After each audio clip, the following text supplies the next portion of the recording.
You're listening to the Mother to Baby podcast, medications and more during pregnancy and breastfeeding. Ask the experts with your host, genetic counselor and mom of four, Chris Stallman.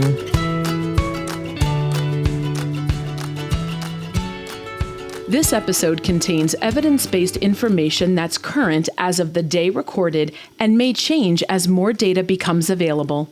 To get the very latest information about this topic or other topics in pregnancy and breastfeeding, please contact a mother-to-baby specialist at 866-626-6847, by text at 855-999-3525, or through our website at MotherToBaby.org.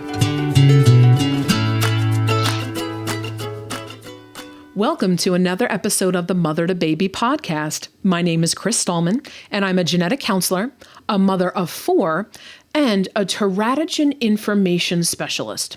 So that means that I talk to people, so patients, providers, family members, about exposures that can happen before pregnancy, during pregnancy, while breastfeeding, and in cases of adoption. And an exposure can be anything. So it could be cigarettes, it could be a vaccine, it could be a medication, it could be getting your hair dyed. We answer and get all kinds of questions.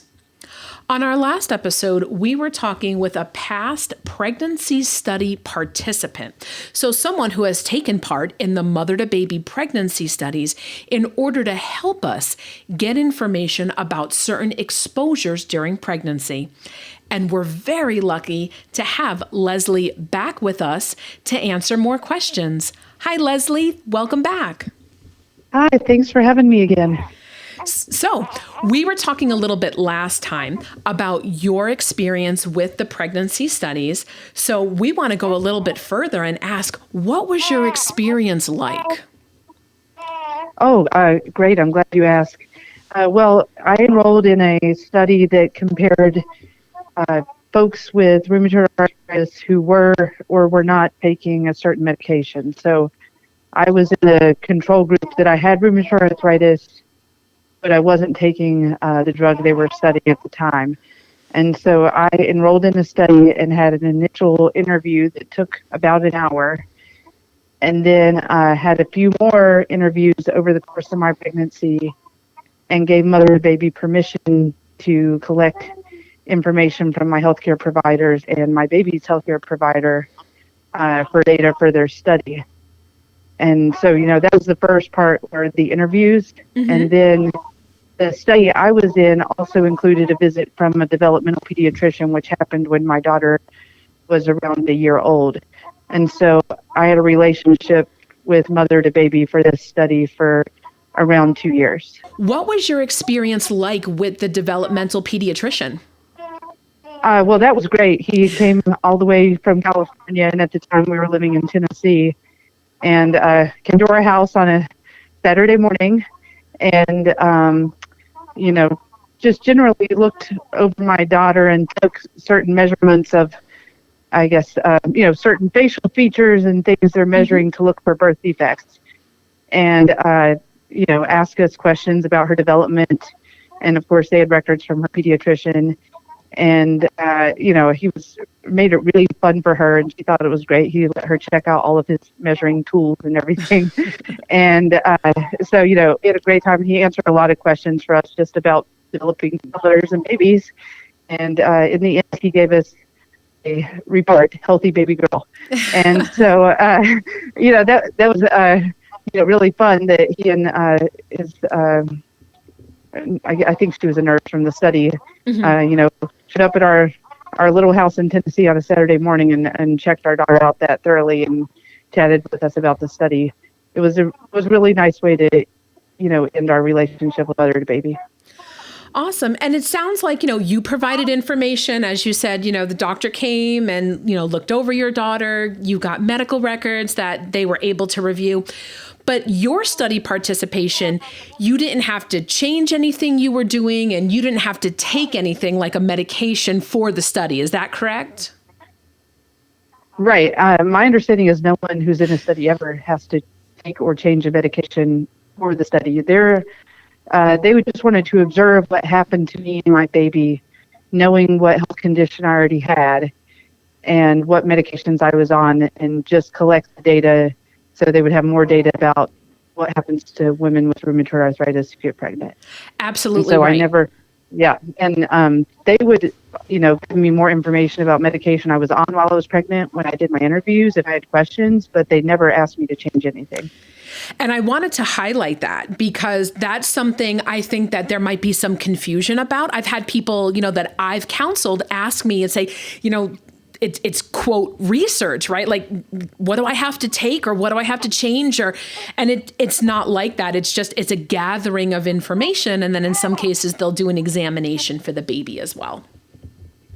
Right. And that's something too, I've met other folks that, I was in a support group for a while for people with arthritis. And I told a couple other moms about the studies, and they were like, well, I'm not planning on taking any strange medication while I'm pregnant, so I don't want to be in that. And I said, nobody, I already agreed on the medication with my rheumatologist before I got pregnant, and they just wanted to track what happened to me and my baby. Mm-hmm. And yeah, I think that's important because again, if you're not in it, it makes sense that, we wouldn't know all the details. And that's something our guest, Dr. Chambers, talked about when she was on the episode as well.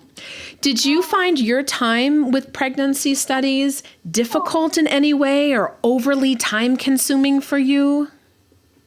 Oh, absolutely not. Sure. The first interview is, they're collecting a lot of, information about dates, doctor's appointments, your medical history. The first interview is longer than the other ones, but they made every effort to work with my schedule. And I remember one time I needed to work late and I had an interview scheduled, and I just sent them an email and they're like, oh, no problem. We'll switch till tomorrow. They made it as convenient as possible for me. They didn't care if dogs were barking in the background. They, they really went out of their way to make it easy. And also, when you're on the phone with these people, they're experts about medications and pregnancy. So while I was on the phone, I could always get any questions answered while I was there too. So it was definitely a two-way street. It's not like they were just using my time. I had an expert on the phone too. Awesome. So I know that you mentioned that, you had spoken to some people that you knew or were in a support group with about your time in pregnancy studies and, not taking anything, not changing anything. What else would you want other people who are pregnant to know if they were thinking about participating in a study like the one that you were a part of with MotherToBaby?